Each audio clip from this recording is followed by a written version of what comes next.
जी प्रणाम, नमस्ते। कैसे हैं आप लोग? मुझे अच्छा है कि आप लोग भी खुशी होंगे, ऐसा ही लग रहा है। जीवन है, खुशी होना चाहिए। एक सॉन्ग सुना रहा हूँ हमारे छोटे भाई के लिए, शिवम के लिए।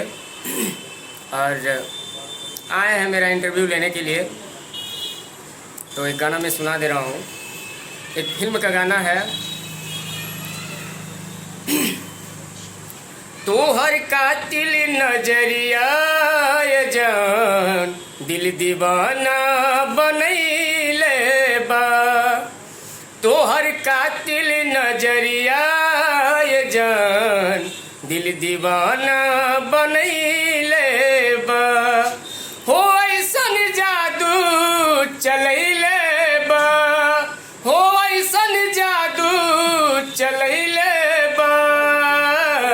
तोहर कातिल नजरिया ये जान दिल दीवाना बनैले बा। तोहर कातिल नजरिया ये जान दिल दीवाना बनैले बा। जब से देखली तोहे नस नस में समाइल बारू, सांस बन के जमी पे हमारा लयाइल बारू। हो हो हो हो ला ला ला ला ला ला। जब से देखली तोहे नस नस में समाइल बारू, सांस बन के जमी पे हमारा लयाइल बारू। हो सारी रतिया जगैले बा, नहीं बतिया कैले बा। तोहर कातिल नजरिया ये जान दिल दीवाना बनैले बा। तोहर कातिल नजरिया ये जान दिल दीवाना बनैले बा। सुपर।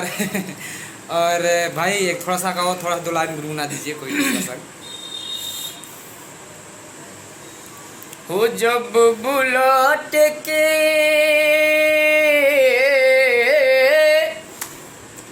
हो जब बुलाट के हॉर्न बजाई,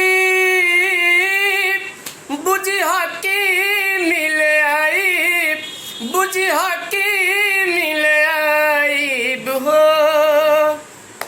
हो जब लाला की ओढ़नी उड़ाई, हो जब लाला की ओढ़नी उड़ाई,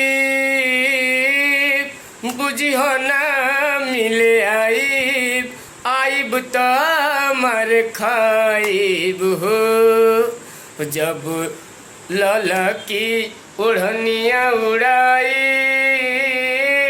बुझिया ना मिले आइब, आइब त मर खाइब हो। और करी हो न लेट बेट, करब तोहरा फोन के राही तकब अखिया बिछाई, कैसे के मिले आई हो करे जा।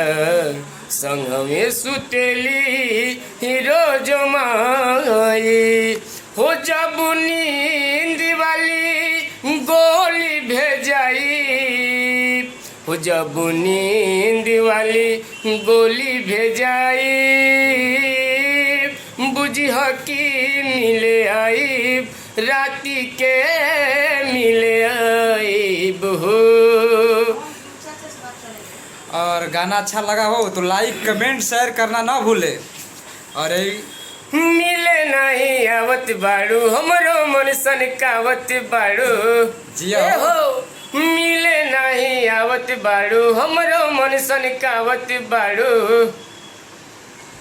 ढेर दिन भइल कइल तोहरा से भेंट रे, ढेर दिन भइल कइल तोहरा से भेंट रे। मरले बसु न होई मरले बसु न होई भैया देखले बाणे चुम्मा देत में हाँ मरले बसु न होई अरऊ भैया देखले बाणे चुम्मा देत में